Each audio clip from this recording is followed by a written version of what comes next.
Hey guys, welcome back. Ricky here. Alright, so time for another Q&A video. In the video description I will leave a link to my kit list that will list most of the items that I recommend, that I use, which will probably cover most of the items that I actually talk about in the videos. In that list you'll find my most updated list of recommended knives, whetstones, and sharpening accessories. Alright, so the next question we have here is from Russell Parker, and the question is, so I can get my knives sharp enough to pass the paper cut test, but I use the KW65, which is the king stone, and so only 1000, 6000. Is there a cutting difference if I got a higher grit stone, or would the edge just get more polished? Also, is there other tests than paper where I can see where I could improve the sharpening skills, on my sharpening skills? A way to know if there is a certain part of the knife that is less sharp than others. Okay, so Russell, let me grab a couple things for you. Okay, so here we go. This here is the King KW65, which is your stone. This here is the brick, the great brick on my channel. And I haven't featured this brick in a very long time, but I think it's time to bring this brick back out and start doing some sharpening videos with it. I'm gonna put it down for just a second and talk. Okay, so if you have not seen the video of me sharpening a knife on the brick, I've actually sharpened 3 or 4 knives very successfully on the brick, and I've sharpened the Kuma, the Zwilling, and I believe two Wustovs at this point. Heat treated to a 58 on the Rockwell scale.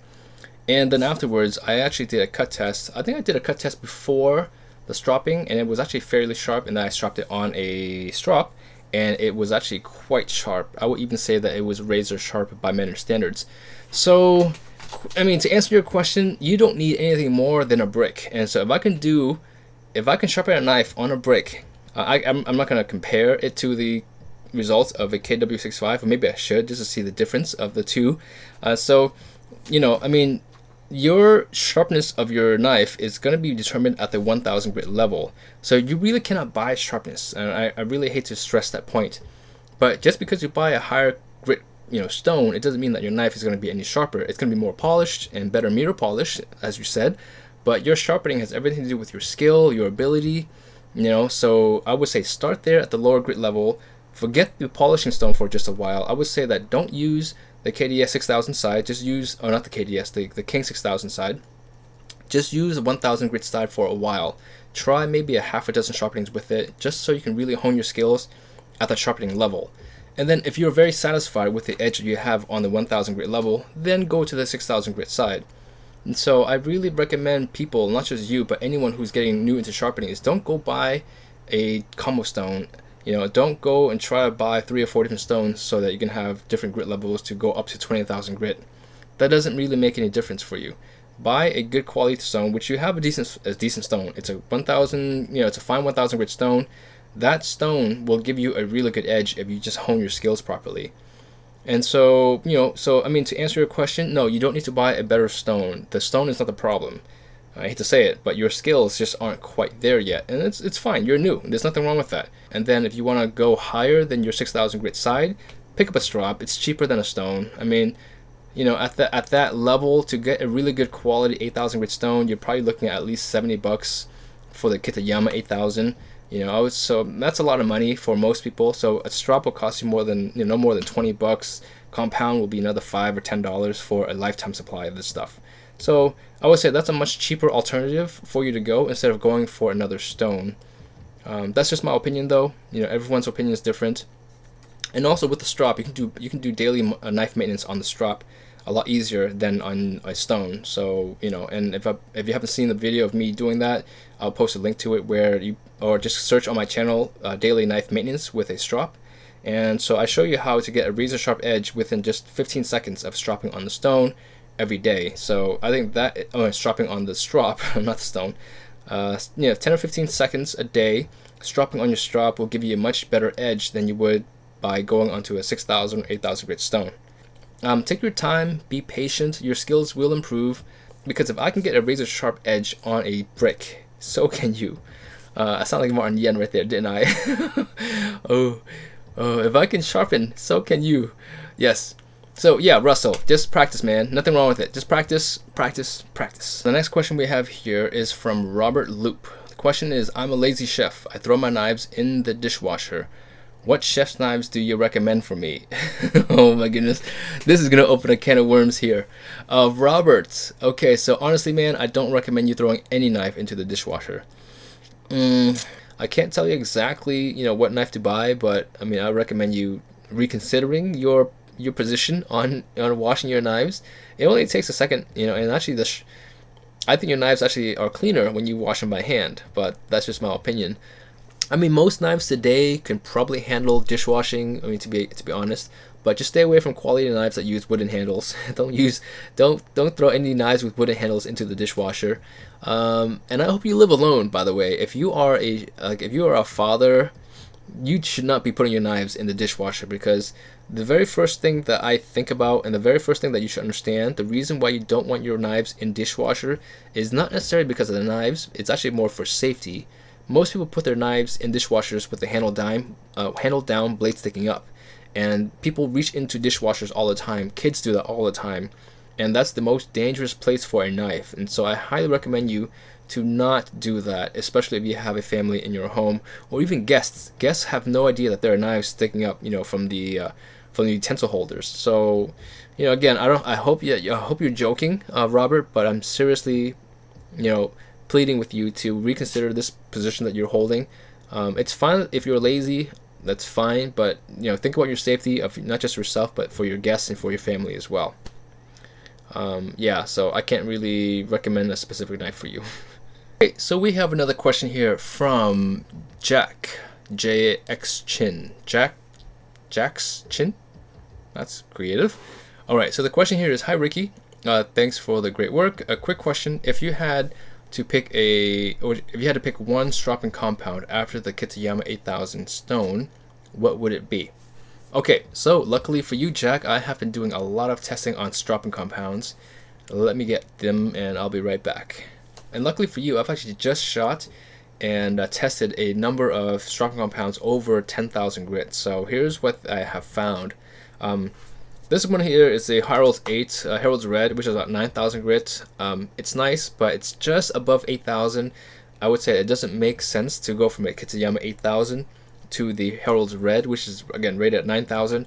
Very nice though by itself. It is actually very, very high quality.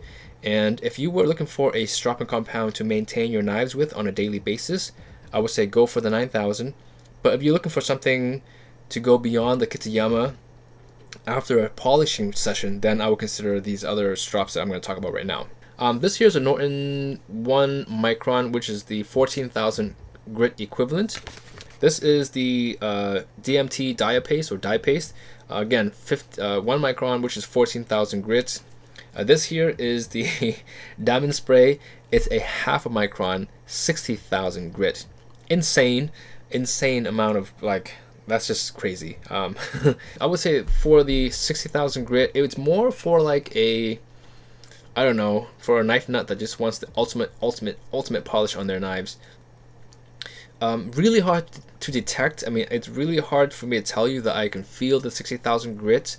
And this spray here, I want to say, is over $25. So quite a bit, though. I mean, if you're doing something like a very special knife, and you needed that super high polish, then it would be okay. For straight razors, it would make more sense, but not for knives. Let's get down to earth a little bit and talk about something more realistic for you. So this is a diamond paste by DMT. They come in individual syringes or packs of 3. I have a pack of 3 here. So let's talk about these two side by side. I did use them quite extensively, and here's my final assessment of these two. I use both of these compounds on my Buffalo and my Latigo, and they behave a little bit differently. I find that the DMT actually leaves a waxy film, a very slight waxy film on your surface, which actually is not bad. I find that it's actually this is it right here. And so this what this does is it's a couple benefits having something like this.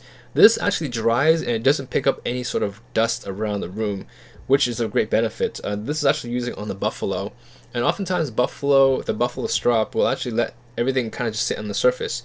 And if you're using Latigo, it absorbs it a little bit, but with the Buffalo, you really get the full effect of the stropping compound. And so I really enjoy the DMT with the Buffalo. I think that it gave me the best result because it allowed the stropping compound to really do its work and not have to be absorbed and not have to be reapplied on the strop. I liked it. It's after about 3 or 4 days, if it's just sitting there and doesn't get used, it again it builds a waxy film, and I find it to be a little bit less moldable and less workable as it gets older. So meaning you're gonna have to apply compound to it, the DMT compound to it, paste, as opposed to being able to kind of recycle it and adding a little bit of mineral oil to it. But as a finish, the finished product of the DMT is really nice. Because it is more of a slightly more waxier texture, it does take a little bit more getting used to than what you would find on the Norton, which we'll get to. But the finished product that you get on the DMT is really nice, and as a price, I think the DMT is a little bit less money than the Norton. And here is the Norton. So let me grab one with the Norton. Okay, so here is a 16-inch stropping strop that I've actually loaded, cleaned and preloaded, or cleaned and reloaded with the Norton 14,000. This is a demo. This is actually for sale, by the way. So if you guys actually want to pick up any of the stropping compounds or strops with the compounds preloaded that I've used for my demos, check the video description. There will be a link to my kit list, which will have the demo strops available for you. So what I really like about the Norton is that instead of leaving a waxy texture on your strop, it leaves more like a paste. And so I find that the paste, I feel like it actually works a little bit better than the wax compound or the waxier texture that you guys get on the DMT. In terms of the overall finish, they look pretty much identical. I don't think that the results are better on any of the products. I just find that the DMT applies and it applies a little bit more thinner than the Norton, and the Norton behaves more like a paste, and so it's a little bit easier to work, and it just has a more, refined feel to it. The paste kind of sits there and it doesn't really get hard like a wax. It stays very moldable. It does dry up a little bit, so and when it dries out, the great thing about the Nortons, I find that instead of having to reapply another dab of your compound, you can take a bit of mineral oil, dab the mineral oil on the surface, and just rub everything around, and it kind of softens everything up. It kind of remixes everything. So I find that in the long term, the Nortons will go farther than DMTs. But in terms of overall performance, I think that they perform relatively the same. It's really going to be dependent upon what your cost is. If you find, depending on where you live, DMTs cost less, go with DMTs. If you find Nortons for less, go with Nortons. I think that DMTs have a better distribution network than Nortons. I certainly don't see Nortons in many places. If you guys are interested in the Nortons, I will have, again, these compounds are on my recommended list, so they're in my kit list in the video description. You can also go to sharpeningsupplies.com. I will post a link to the website in the description as well. That way you can just go to it. You guys can check it out. But Sharpening Supplies has a really great selection of stropping compounds. But of all the stropping compounds that I have used, I have found that DMTs and Nortons are probably one of the better stropping compounds out there for over 10,000 grit. So in a really quick recap, the DMT is easier to keep clean once it's dry because it forms more of a waxy texture. It doesn't pick up any dirt, any dust around the room, which is really handy if you have a very dusty area. And on the Nortons, it's easier to reapply a bit of mineral oil and just move it around when you feel like the surface is a little dry. In terms of cleaning, the Norton's a little bit easier because it is more like a paste as opposed to a wax. In terms of raw performance, they are really the same.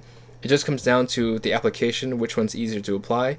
I find that the Norton's easier to apply and easier to use, and also when you're using it, the Norton has a more gives you, I feel like I have a little bit more control using the Norton, stropping on the Norton as opposed to stropping on the DMT. Per gram, I want to say that the Norton's more expensive, so depending on where you live, just DMTs may be better for you.